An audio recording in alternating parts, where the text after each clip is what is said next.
Welcome back to Alhamd coaching academy. Dear students, हम chemistry का Sunday test discuss करेंगे।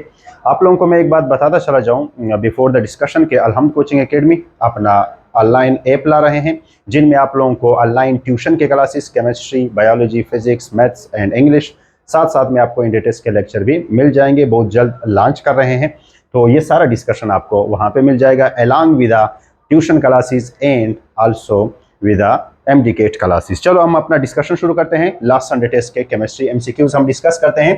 Dear students, हमारे पास जो 69 नंबर एमसीक्यू है, 69 नंबर एमसीक्यूज में कहा जा रहा है कि आपके पास द डीजेनरेट का मतलब होता है सेम एनर्जी वाले, सही है, ये सबको पता होना चाहिए। सेम एनर्जी ऑर्बिटल्स जो होते हैं उनको हम डीजेनरेट ऑर्बिटल्स बोलते हैं। So the degenerate orbitals for L is equal to 2, अगर इजमुतल क्वांटम नंबर की वैल्यू 2 हो तो बताइएगा डीजेनरेट ऑर्बिटल कितने होंगे। सही है जी।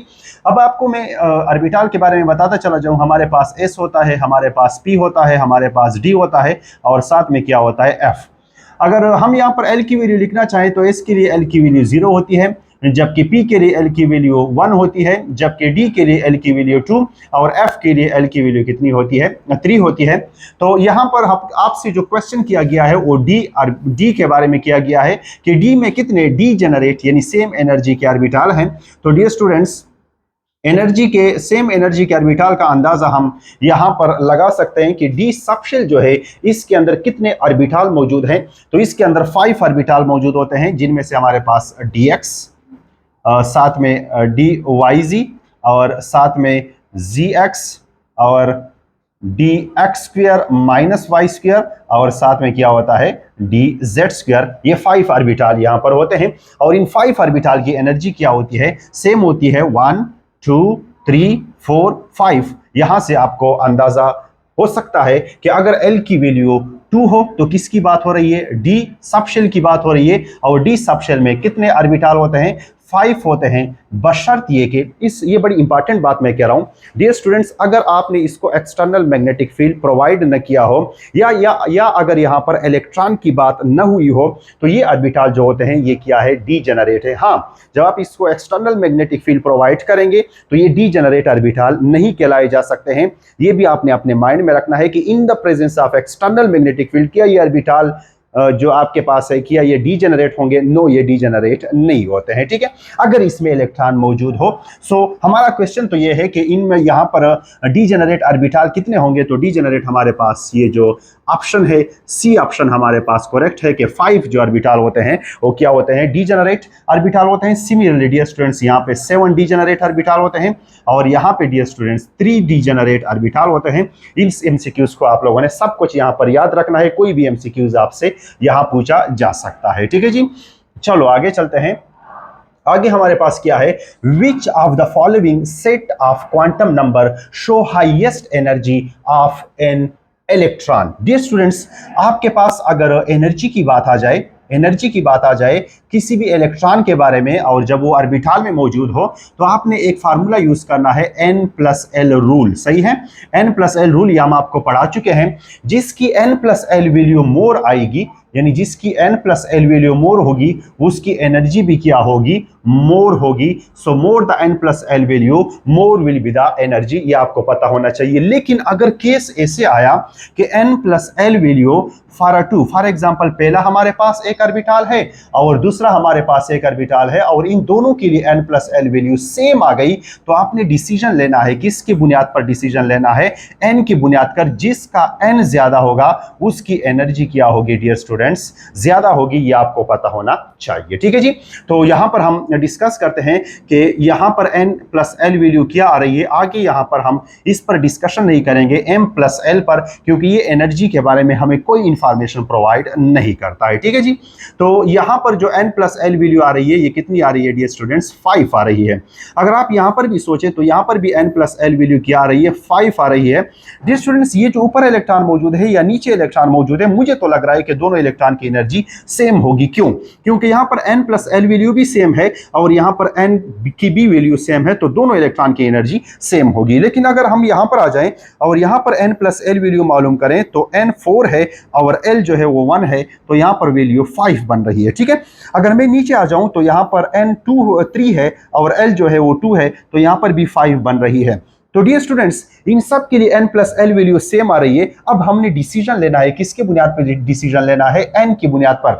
n का मतलब ये है कि प्रिंसिपल क्वांटम नंबर यानी नंबर ऑफ शेल। अब आप लोग जानते हैं डियर स्टूडेंट्स, जितना नंबर ऑफ शेल बढ़ता है उतना एनर्जी बढ़ता है। हाँ, अगर इनके लिए n plus L value same हो, खैर कोई बात नहीं है, लेकिन अगर एक इलेक्ट्रॉन 3 में मौजूद हो और दूसरा इलेक्ट्रॉन 4 में मौजूद हो, यानी एक नीचे वाले शेल में मौजूद हो और दूसरा ऊपर वाले शेल में मौजूद हो, तो आपको यह पता है कि जो ऊपर वाले शेल में होता है उसकी एनर्जी ज्यादा होती है, वो न्यूक्लियस से दूर होता है। So Charlie is the correct option over here, ये आपका करेक्ट ऑप्शन हो जाएगा। ठीक है डियर स्टूडेंट्स, चलो आगे चलते हैं।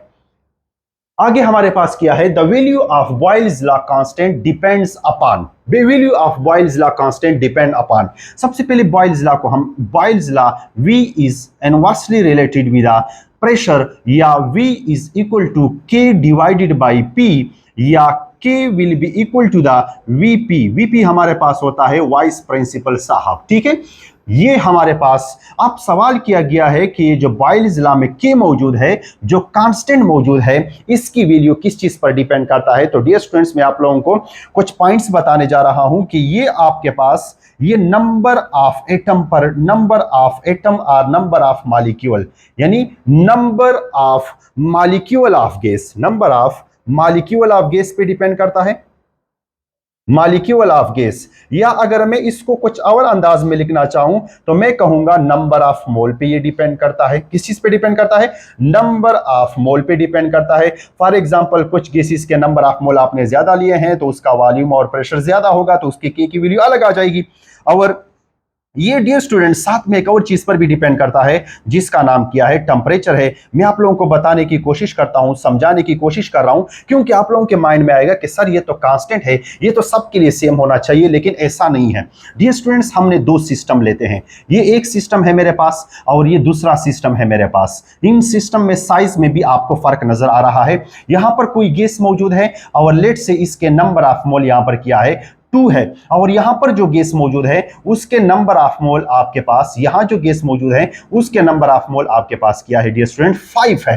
तो अगर आप इसके लिए K की वैल्यू, यानी यहां वॉल्यूम भी गिवन होगा, लेट से वॉल्यूम 10 है और प्रेशर भी आपके पास 1 है, लेकिन यहां जो वॉल्यूम है वो ज्यादा होगा क्योंकि नंबर ऑफ मोल ज्यादा है। तो अगर यहां पर वॉल्यूम 20 है और आपके पास लेट से प्रेशर यहां पर वही 1 है, तो डियर स्टूडेंट्स, क्या इन दोनों के लिए K की वैल्यू सेम आएगी? नहीं, इन दोनों के लिए K की वैल्यू सेम नहीं होगी। K की वैल्यू इनके लिए डिफरेंट होगी। लेकिन मेरी बात सुनो, अच्छा फिर कांस्टेंट कहां पे रहेगी? अब इस सिस्टम के लिए आपने एक मर्तबा K की वैल्यू मालूम कर दी, लेट से वो 10 आ रही है। अब इस सिस्टम पर आप प्रेशर को बढ़ा रहे हैं या इस सिस्टम का आप वॉल्यूम घटा रहे हैं, इसके लिए K की वैल्यू चेंज नहीं होगी। यानी K की वैल्यू सिस्टम टू सिस्टम तो चेंज हो सकती है, लेकिन एक सिस्टम के लिए क्या होगी? कांस्टेंट रहेगी। अब लेट से इसके लिए 20 आ रही है, अब ये इस सिस्टम के लिए अगर K की वैल्यू 20 है और इसके लिए 10 है, अब आप इस पे कोई ऑपरेशन करवाना चाहते हैं, इस पर प्रेशर लगाना चाहते हैं, इसका वॉल्यूम बढ़ाना चाहते हैं, तो K की वैल्यू क्या रहेगी? सेम रहेगी जी। ठीक है, और अगर आप इस पर भी कोई भी ऑपरेशन करवाना चाहते हैं तो K की वैल्यू आपके पास क्या रहेगी? सेम रहेगी। ये डिफरेंट सिस्टम के लिए K की वैल्यू डिफरेंट हो सकती है, डिपेंड करती है 3 चीजों पर, number of molecules, number of mole और टेम्परेचर पर। ये क्या करता है? डिपेंड करता है। टेम्परेचर के बढ़ाने से काइनेटिक एनर्जी बढ़ती है, जिसके नतीजे में प्रेशर बढ़ता है और हेंस फिर K की वैल्यू भी क्या हो जाती है? चेंज हो जाती है। ठीक है जी, तो आपके पास ऑप्शन नंबर डी डेल्टा यहां पे करेक्ट ऑप्शन है। बाकी सारे ऑप्शंस को आप रीड करें। तो डियर स्टूडेंट्स, इस पॉइंट्स को प्लीज अपने साथ नोट करें, ये बहुत इंपॉर्टेंट पॉइंट्स है। चलो जी आगे चलते हैं। At high temperature the pressure volume curve move away from. ठीक है, अब आपके पास प्रेशर और वॉल्यूम के दरमियान रिलेशनशिप है। ठीक है, प्रेशर और वॉल्यूम के दरमियान रिलेशनशिप कौन एक्सप्लेन करता है? बॉयल्स एक्सप्लेन करता है, और वो कहता है कि V is inversely proportional to the 1/P।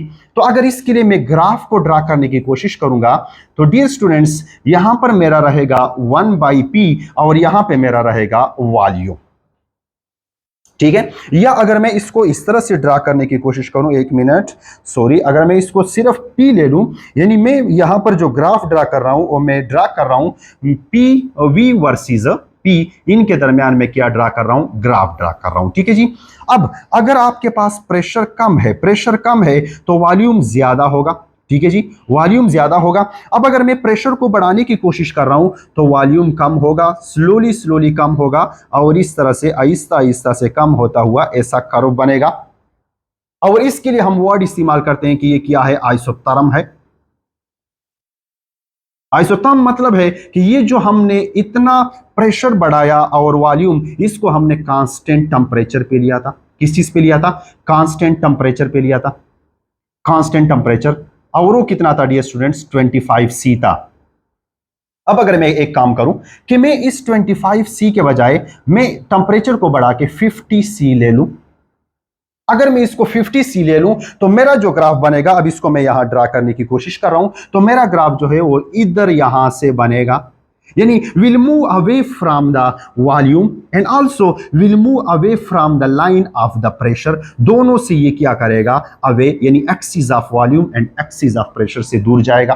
क्यों, क्योंकि टेम्परेचर बढ़ने से प्रेशर बढ़ता है, क्योंकि काइनेटिक एनर्जी बढ़ती है, और जब प्रेशर बढ़ता है तो कौन बढ़ता है, वॉल्यूम बढ़ता है, और is result area under the curve जो आता है वो बढ़ जाता है। That's why it will move away, क्योंकि ये जो एरिया अंडर द कर्व बढ़ा है, ये दोनों किसका आ रहा है, V और P, तो एरिया अंडर द कर्व ज्यादा हो जाएगा, और हेंस आपके पास ये जो हाई टेम्परेचर पर आपने कर्व ड्रा किया है, या P वर्सेस V का जो ग्राफ ड्रा किया है, will move away from the both axis.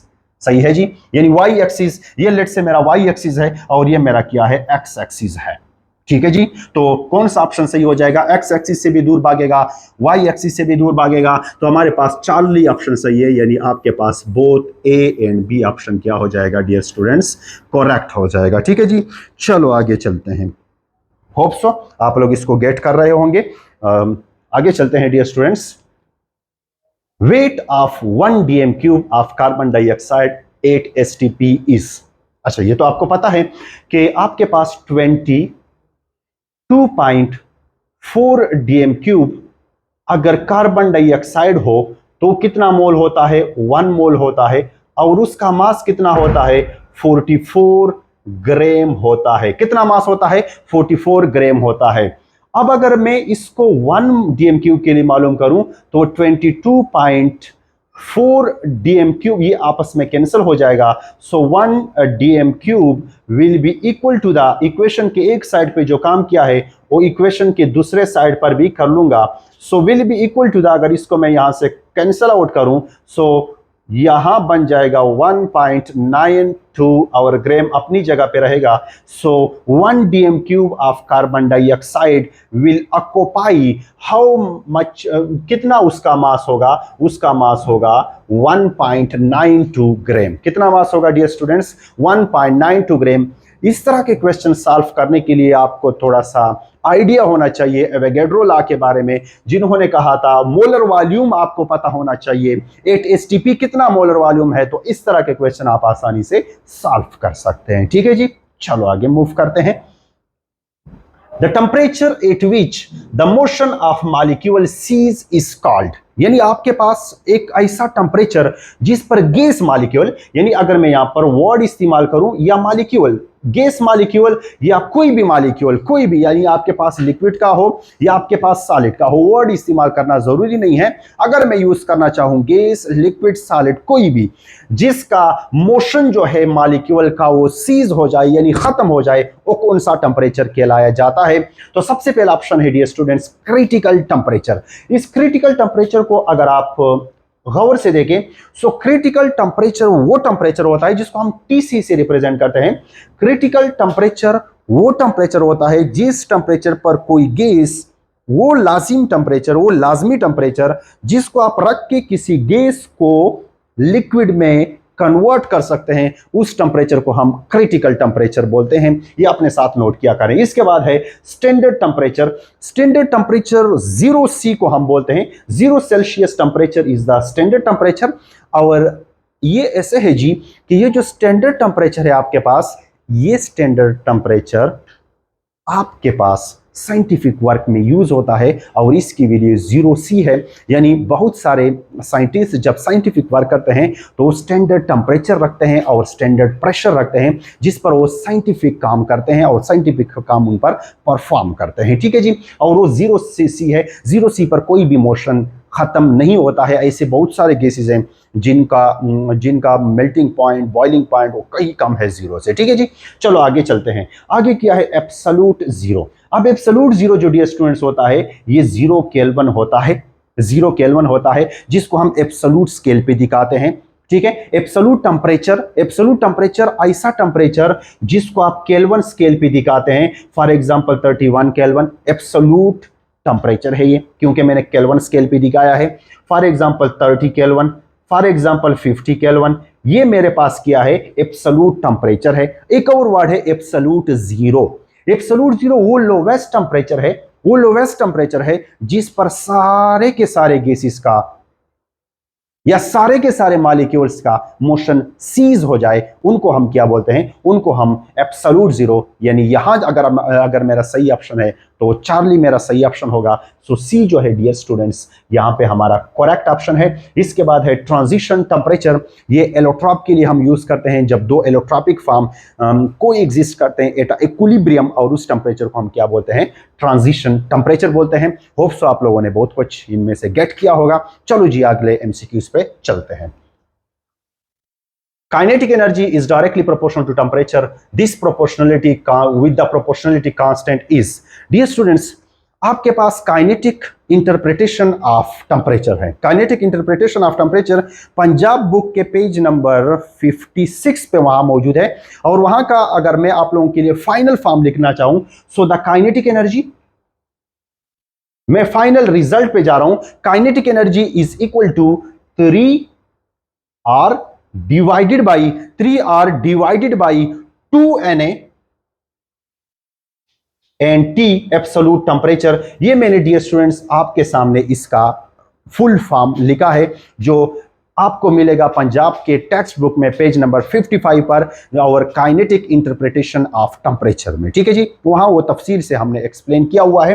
तो ये इसका क्या है आपके सामने, ये इसका मैथमेटिकल लास्ट फॉर्म है। तो kinetic energy is directly proportional to the absolute temperature. अगर यहां पर मैं एब्सोल्यूट का वर्ड इस्तेमाल करूं तो बहुत अच्छा होगा। By having a constant 3R divided by 2Na। तो अगर यहां पर प्रोपोर्शनलिटी कांस्टेंट में कहीं ऑप्शन है 3R divided by 2Na, yes Charlie is the correct option. यहां आज तो सारा चार्ली चार्ली हो रहा है, पता नहीं है ये सी ऑप्शन कैसा ऑप्शन है। अगर यहां पर सबने सी किया है तो फिर उसके तो केमिस्ट्री में फुल मार्क्स होंगे, क्योंकि यहां पर सारा ऑप्शन सी चल रहा है। ठीक है जी। सो ये आपने यहां पर अगर इनको आप कांस्टेंट कंसीडर करें, so kinetic energy will be directly proportional to the temperature. और इसका मैंने आप लोगों को बताया हुआ है कि ये टॉपिक कहां पे मौजूद है। ठीक है जी। चलो आगे चलते हैं। In gases liquid temperature tells us about, dear students, ये जो आपके पास टेम्परेचर इंक्रीज या डिक्रीज होता है ना, ये गैसेस में एक्चुअली आपको translation kinetic energy of a gases के बारे में बताता है। ठीक है। फॉर एग्जांपल मेरे पास यहाँ पर जो गैस मौजूद है, इनके पास जो गैस के पार्टिकल है, ये टेम्परेचर बढ़ने से या घटने से इसकी काइनेटिक एनर्जी बढ़ती या घटती है। तो और कौन सी काइनेटिक एनर्जी आपके पास? ट्रांसलेशनल काइनेटिक एनर्जी होती है। गैसेस के बाद एवरेज रोटेशनल और वाइब्रेशनल एनर्जी नहीं होती है। तो सिंपल अगर हमें गैस और लिक्विड के बारे में अगर टेम्परेचर कुछ बताता है, ये एक पॉइंट अपने साथ जरा सा नोट करें कि average kinetic energy tells us about the temperature of a gaseous system, while the total kinetic energy tells us about the energy of the gaseous system। ये बात आपको पता होना चाहिए। ठीक है जी। तो यहां पर हमारे पास translational, average translational kinetic energy वाला ऑप्शन करेक्ट हो जाएगा। बी ऑप्शन, बीटा ऑप्शन यहां पर क्या है डियर स्टूडेंट्स? करेक्ट है। ये गैसेस के पास नहीं होता है, तो टेम्परेचर का इसके साथ कोई रिलेशन नहीं है। और ये पॉइंट्स जस्ट अपने साथ नोट करें, कहीं पर आपसे पूछा जा सकता है। ये पॉइंट्स आपका हेल्प कर सकते हैं थर्मोडायनामिक्स में। चलो जी आगे चलते हैं।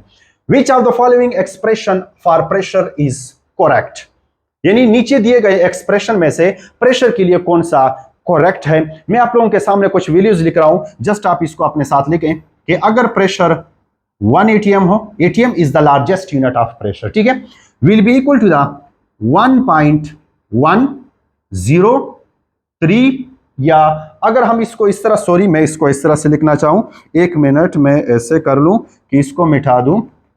मैं आप लोगों के लिए ये रिलेशन लिख रहा हूं, आप जस्ट इस रिलेशन को मेरे साथ नोट करें। 1 atm will be equal to the 1.01325 bar के इक्वल होता है, सही है, या ऑलमोस्ट आप इसको 1 बार भी बोल सकते हैं।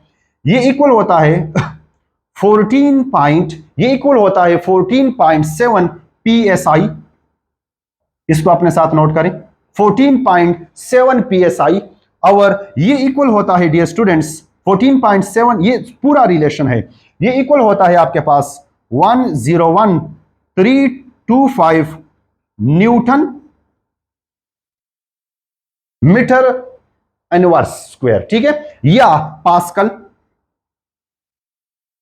ठीक है। और ये इक्वल होता है, अगर मैं इसको किलो पास्कल में लिखूं तो 101.325 किलो पास्कल, और अगर मैं इसको 1.101,325 cross 10 raised to the power -5 kilo pascal, ये सारे बराबर होते हैं। इसको मैंने इधर मूव कर दिया 1 2 3 मैंने मूव कर दिया तो -3 हो जाएगा, और -2 अगर मैं ऐड करूं तो यहां पर हमने इसको किलो पास्कल में लेके गए हैं, ठीक है जी। और ये बराबर होता है, this will be equal to the, dear students, ये कितने के बराबर होता है, ये बराबर होता है 760 mm ऑफ Hg, या ये किसके बराबर होता है, 760 टॉर्क के बराबर होता है। This is the overall relationship between, ये ओवरऑल रिलेशनशिप है between the units of the pressure, ये यूनिट्स ऑफ प्रेशर के दरमियान क्या है, ओवरऑल रिलेशनशिप है, आपके सामने मैंने लिखा है। सो डियर स्टूडेंट्स, अगर आप यहां पे सोचें तो कौन सा ऑप्शन के 1 atm will be equal to this, क्या ये है वो यहां पर हो सकता है, नहीं, 1 atm तो 14 के बराबर होता है, पहला ऑप्शन गलत हो गया।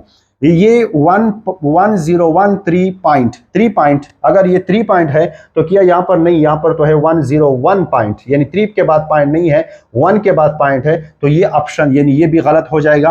अच्छा, 101,325 cross 10 to the power -5 kilo pascal, ये वाला ऑप्शन यहां पर सही है, will be equal to the 1 bar, अगर 1 बार, अच्छा इसको हम 1 बार भी बोल सकते हैं, यानी ये दोनों भी क्या है, आपस में इक्वल है। सो हमारे पास सी ऑप्शन जो है, सी ऑप्शन हमारे पास क्या हो जाएगा, करेक्ट हो जाएगा। जस्ट डियर स्टूडेंट्स, आप ये काम कर रहे हैं कि आप जस्ट इसको नोट करें, यहाँ पर इन रिलेशंस को आप जस्ट नोट करें, बाकी इनमें ऐसी कोई वो वाली बात नहीं है, जस्ट आप इन रिलेशंस को अपने साथ नोटबुक पे नोट करें और इसको इस तरह से याद करें, क्योंकि आपसे ये भी पूछा जा सकता है कि बिगेस्ट यूनिट कौन सा है, और आपसे ये भी पूछा जा सकता है कि इनमें से स्मॉलेस्ट यूनिट कौन सा है। तो आपसे बिगेस्ट यूनिट या smallest, this one is the smallest and this one is the biggest unit, आपसे इनके बारे में भी पूछा जा सकता है। बाकी ये यूनिट के दरमियान रिलेशंस है, इनको याद करें, रिलेशन में कभी कभी कोई क्वेश्चन पूछा जा सकता है, ठीक है जी। चलो आगे चलते हैं। आगे हमारे पास क्या है, the ratio between the volume temperature is always constant, यानी आपके पास क्या है, वॉल्यूम है और साथ में क्या है, टेम्परेचर है, इन दोनों का रेशियो हमेशा के लिए कांस्टेंट होगा एट अ गिवन प्रेशर। इसको कौन एक्सप्लेन कर रहा है, तो डियर स्टूडेंट्स, ये जो चार्ल्स लॉ है ना, चार्ल्स लॉ को आप ऐसे याद करें कि चार्ल्स का रिलेशन जो है वो एब्सोल्यूट टेम्परेचर के साथ है। तो फिर आपको याद होगा कि वॉल्यूम एक रिलेशन है प्रेशर के साथ, दूसरा रिलेशन है टेम्परेचर के साथ, तीसरा रिलेशन है नंबर ऑफ मोल के साथ। तो प्रेशर का तो बॉयल के लिए हो जाएगा, या अगर आप ऐसे भी याद कर सकते हैं कि बॉयल बी से शुरू होता है, बी को उल्टा करें तो पी प्रेशर हो जाएगा। तो वॉल्यूम का रिलेशन प्रेशर के साथ, ये बॉयल एक्सप्लेन करता है, ठीक है। चार्ल्स को आप ऐसे याद करें कि चार्ल्स का जो लॉ है वो एब्सोल्यूट टेम्परेचर पे काम कर रहा है, तो इट मींस कि वॉल्यूम और टेम्परेचर के दरमियान रिलेशन चार्ल्स बताता है, और वॉल्यूम और नंबर ऑफ मोल के दरमियान एवोगैड्रो नंबर से आप याद करें, एवोगैड्रो लॉ आपको बता देता है, ठीक है। तो यहां पर आपके पास ऑप्शन फिर से चार्ली हो जाएगा, चार्ल्स, यानी सी ऑप्शन हमारे पास क्या है, करेक्ट है। इन रिलेशन को जरूर याद रखिएगा क्योंकि ये रिलेशन पूछे जा सकते हैं। ये एमसीक्यूज आप लोगों को बड़े लाइट से एमसीक्यूज लग रहे हैं, लेकिन ये एमसीक्यूज पूछे जाते हैं, ठीक है जी। चलो आगे चलते हैं 79 पर। An element x has atomic number 5, यानी इसका एटॉमिक नंबर 15 है, sorry 15, what is the correct set of 4 quantum number for the last electron. Last electron की बात कर रहा है। चलो हम ऐसे करते हैं कि अगर उसका एटॉमिक नंबर 15 है तो इट मींस कि उसमें नंबर ऑफ इलेक्ट्रॉन कितने हैं, उनमें नंबर ऑफ इलेक्ट्रॉन 15 है। तो अगर मैं इसके लिए इलेक्ट्रॉनिक कॉन्फ़िगरेशन लिखना चाहूं तो हो जाएगा 1s2, फिर हो जाएगा 2s2, फिर हो जाएगा 2p6, 10 हो गए, फिर उसके बाद हो जाएगा 3s2 और हो जाएगा 4s, क्या हो जाएगा 3 हो जाएगा, यानी यहां पर हो जाएंगे 10 और 10, ये हो जाएंगे 12 और ये क्या हो जाएंगे आपके पास, ये हो जाएंगे आपके पास 15 हो जाएंगे। ठीक है जी, 5 और 11 और 15। चलो इसमें 15 इलेक्ट्रॉन है, तो आखिरी जो इलेक्ट्रॉन है वो किस में जा रहे हैं डियर स्टूडेंट्स, आखिरी इलेक्ट्रॉन 4p में जा रहे हैं। 4p में 1 2 3 तीन इलेक्ट्रॉन मौजूद हैं। तो अगर मैं यहां पर सोचूं कि इन्होंने यहां क्या गिवन है, यहां पर तो सारे वैल्यूज गिवन है, यानी अगर आप 4p पर सोचें तो 4p के लिए n की वैल्यू कितनी होगी डियर स्टूडेंट्स, 4 होगी, और अगर p है तो l की वैल्यू कितनी होगी, l की वैल्यू 1 होगी। ठीक है, और साथ में m की वैल्यू, चूंकि 3 इलेक्ट्रॉन है तो m की वैल्यू +1 भी हो सकती है, 0 भी हो सकती है, -1 भी हो सकती है। और चूंकि हर एक में एक एक इलेक्ट्रॉन मौजूद है तो हमने आपको समझाया है कि स्पिन या प्लस हाफ हो सकता है या -हाफ हो सकता है, यहां पर ऐसी कोई बात नहीं है। तो अगर हम यहां पर सोचे ऑप्शन नंबर ए पर तो हमारे पास n की वैल्यू जो है वो 3 है। अगर ऑप्शन नंबर बी पर सोचे तो n की वैल्यू 3 है। ऑप्शन नंबर सी पर अगर हम सोचे तो n की वैल्यू 4 आ रही है, जो कि ऑप्शन नंबर सी चार्ली फिर से करेक्ट हो गया, ये ऑप्शन आपके पास करेक्ट हो जाएगा। लेकिन यहां पर जरा सा रुकिएगा, यहां तो जरा सा कंफ्यूजन क्रिएट हो रहा है। और कंफ्यूजन कैसे क्रिएट हो रहा है कि आपके पास L की वैल्यू यहां 2 गिवन है, L की वैल्यू यहां 2 गिवन है, L की वैल्यू यहां 2 नहीं होनी चाहिए।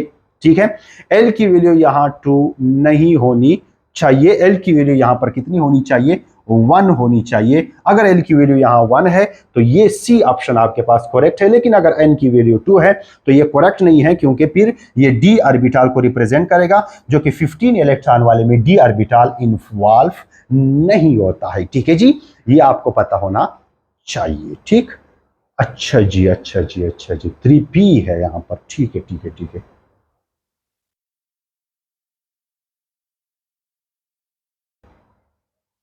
अच्छा जी, तो हमारे पास जो 79 नंबर एमसीक्यूज है वो हमें क्या कहता है कि x has a atomic number कितना है, एक कोई भी एलिमेंट है उसका एटॉमिक नंबर 15 है, और कहा गया है कि इसके जो लास्ट इलेक्ट्रॉन्स हैं, लास्ट इलेक्ट्रॉन जो है उनके लिए आप इलेक्ट्रॉनिक कॉन्फ़िगरेशन लिख लें। ठीक है, अगर इसको मैं थोड़ा सा और भी अच्छा कर लूँ इस एमसीक्यूज को, तो मैं ये फॉर द लास्ट इलेक्ट्रॉन यहाँ से मिटा रहा हूँ। डियर स्टूडेंट्स, अगर आप इनको मिटाएंगे भी नहीं तो भी कोई प्रॉब्लम नहीं है, लेकिन मैं इससे यहाँ मिटाने की कोशिश कर रहा हूँ। और what is the correct set of 4 quantum numbers. तो अगर मेरे पास एटॉमिक नंबर 15 है, इट मींस कि इसमें इलेक्ट्रॉन्स भी कितने हैं, 15 है। ठीक है, अगर मैं इसके लिए इलेक्ट्रॉनिक कॉन्फ़िगरेशन को लिखना चाहूं तो मैं इसको इलेक्ट्रॉनिक कॉन्फ़िगरेशन इसलिए इस तरह से लिखूंगा कि मेरे पास यहां पर क्या हो जाएगा, 1s2 हो जाएगा, यहां पर हो जाएगा 2s2, और यहां पर डियर स्टूडेंट्स हमारे पास हो जाएगा 2p6, यहां पर हमारे पास हो जाएगा 3s2, और साथ में हो जाएगा 3p3। तो आपके पास 15 इलेक्ट्रॉन यहां पर क्या हो जाते हैं, पूरा हो जाते हैं। अब डियर स्टूडेंट्स, यहां पर अगर आप इस पे सोचें तो इनमें से एक s ऑर्बिटल इन्वॉल्व है, s ऑर्बिटल, और एक आपके पास यानी p ऑर्बिटल इन्वॉल्व है। तो अगर इसके लिए L की वैल्यू हो सकती है तो पॉसिबल L की वैल्यू या 0 होगी या पॉसिबल L की वैल्यू 1 होगी, क्योंकि इसमें जो सबशेल इन्वॉल्व है वो कौन सा है, P है या S है, ये आप लोगों को हमने बताया हुआ है। अब अगर आप इसके लिए n की वैल्यू लिखना चाहें तो n की वैल्यू यहां जो सामने लिखा होता है 1 भी हो सकती है, 2 भी हो सकती है, और साथ में डियर स्टूडेंट्स 3 भी हो सकती है। इससे ज्यादा पॉसिबल नहीं है। आपके सामने इलेक्ट्रॉनिक कॉन्फ़िगरेशन लिखा जा चुका है। ठीक है जी। अब अगर इसके लिए आप L की वैल्यू 1 हो सकती है तो M की वैल्यू क्या हो सकती है, ये हमने आपको फुल एक्सप्लेनेशन से बताया है कि अगर L की वैल्यू 1 है तो M की वैल्यू +1 हो सकती है, 0 हो सकती है और -1 हो सकती है। बाकी स्पिन की अगर हम बात करें तो स्पिन की तो 2 ही वैल्यू है, एक +हाफ है और दूसरा कौन सा है जी, वो है -हाफ। चलो आ जाए ऑप्शन में ढूंढते हैं कि कौन सा ऑप्शन आपके पास करेक्ट है। ऑप्शन नंबर सी पे मैं डायरेक्ट चला जाता हूं। इस तरह से हम ऑप्शन को निकालेंगे बाहर। कैसे? देखो, अगर आप सी ऑप्शन में सोचें तो n की वैल्यू 4 गिवन है, जबकि n की वैल्यू इसी इलेक्ट्रॉनिक कॉन्फ़िगरेशन को देखते हुए n की वैल्यू 4 नहीं है पॉसिबल फॉर दीज इलेक्ट्रॉन्स। अगर एक एटम का एटॉमिक नंबर इतना हो, क्यों? क्योंकि 3p तक इलेक्ट्रॉन आ चुके हैं, सो n की वैल्यू 4 पॉसिबल नहीं है, ये यहां से खत्म हो जाएगा ये वाला ऑप्शन। बाकी पर सोचते हैं। बाकी यहां अगर मैं आ जाऊं, इस ऑप्शन को अगर मैं ऊपर से देखूं तो यहां पर डी ऑप्शन पर आप जरा सा सोचें। मैं ऑप्शन को वैसे ऊपर से देख रहा हूं तो डी ऑप्शन में एल की वैल्यू 1 है। हमने कहा एल की वैल्यू 1 हो सकती है, लेकिन रुकिएगा, यहां पर एम की वैल्यू +2 गिवन है। डियर स्टूडेंट्स, इसको भी मैं फारिग करने वाला हूं, क्योंकि एम की वैल्यू या +1 हो सकती है, या -1 हो सकती है, या 0 हो सकती है। हमने आपको समझाया है, तो ये ऑप्शन भी यहां से चला गया। चलो, अब तो आसान हो गया, अब तो आसान है। अब हमारे पास पहले ऑप्शन पे मैं जा रहा हूं। पहले ऑप्शन में n की वैल्यू 3 गिवन है, एक्सेप्टेबल है, n की वैल्यू 3 हो सकती है। लेकिन डियर स्टूडेंट्स रुकिएगा, l की वैल्यू फिर से 2 गिवन है। अगर l की वैल्यू 2 हो, मतलब d orbital involve, d subshell involve है, जो कि यहां तक हम p तक जा चुके हैं, ये भी फारिग हो गया। कौन सा ऑप्शन रह गया है? बी। चलो बी पे सोचते हैं। n की वैल्यू 3 गिवन है, एक्सेप्टेबल, ठीक है, क्योंकि n की वैल्यू 3 हो सकती है, हमने आपको बताया है, ऊपर 3p तक हम गए हैं। अच्छा जी, l की वैल्यू 1, हाँ p है, अगर p है तो l की वैल्यू 1 भी हो सकती है। चलो जी, अगर l की वैल्यू 1 है तो डियर स्टूडेंट्स आपके पास l की वैल्यू अगर 1 है तो डियर स्टूडेंट्स आपके पास m की वैल्यू +1 हो सकती है, ठीक है जी। अब s की वैल्यू तो या +½ हो सकती है या -½ हो सकती है। सो डियर स्टूडेंट्स, आपका जो ऑप्शन यहां पर कौन सा करेक्ट ऑप्शन हो जाएगा? B is your correct option. Dear students, इसको अपने साथ नोट करें, और ये हो गया आपका करेक्ट ऑप्शन, ठीक है जी। चलो आगे चलते हैं, ATMCQs पे चाहते हैं और देखते हैं कि उसमें क्या पूछा गया है, ठीक है जी। चलो आगे चलते हैं। Total number of nodes for a second shell are. Students, मैं यहां पर आप लोगों को 2-3 फार्मूले बताऊंगा, उनको अपने साथ जरूर नोट कीजिएगा। सबसे पहला है शेल। शेल आपसे कहा गया है। डियर स्टूडेंट्स, अगर कभी भी आपसे शेल में नंबर ऑफ नोड्स की बात की जाए, नोड्स, इसको मैं ऐसे पढ़ता हूं, नो का मतलब होता है नहीं, डी का मतलब होता है डेंसिटी, ई का मतलब होता है इलेक्ट्रॉन। एटम के अंदर वो जगह जहां इलेक्ट्रॉन की कोई डेंसिटी नहीं पाई जा सकती है, उनको नोड कहा जाता है। ये वैसे घरेलू फार्मूला है, सही है, मैं वैसे आप लोगों को समझा रहा हूं कि इस तरह से है।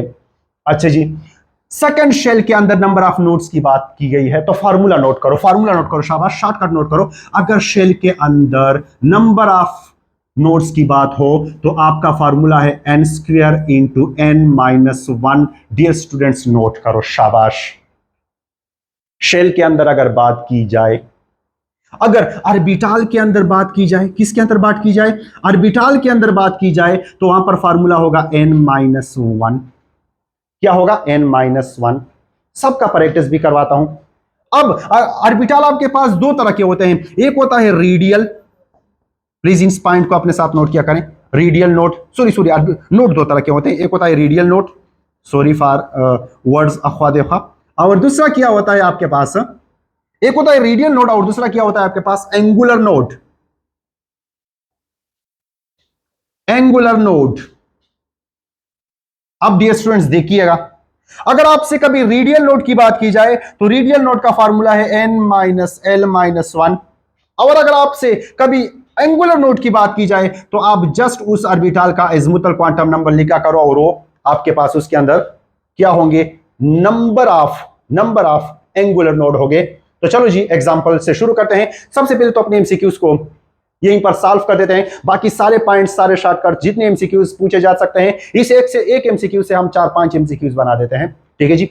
अच्छा, तो आपसे सेकंड शेल की बात की गई है, तो आप यहां 2 पुट करें तो 2 की पावर 2, सो 2 - 1, सो 4 × 1, तो हो जाएगा आपके पास 4। यानी यहां पर टोटल नंबर ऑफ नोड जो होंगे वो कितने होंगे? 4 होंगे। So delta is your correct option. ये तो हो गया यहां का एमसीक्यू, ठीक है जी। चलो आगे चलते हैं, आगे बात करते हैं। आगे हमारे पास यही 2 के अंदर बात करते हैं। 2s भी है इसके अंदर और 2p भी इसके अंदर मौजूद है। इस पर तो सब मेरे साथ इत्तेफाक करेंगे, सब करेंगे इत्तेफाक। चलो जी, अब यहां ये जो 2 सब शेल जो है, इसके अंदर अगर हम 2 सब शेल भी है, ऑर्बिटल भी है बजाते खुद, अगर इसके अंदर मैं नंबर ऑफ ऑर्बिटल मालूम करना चाहूं, इसके अंदर अगर मैं टोटल नंबर ऑफ ऑर्बिटल मालूम करना चाहूं, तो मैं कहूंगा 2 माइनस 1, यानी 2 minus 1 will be equal to the 1।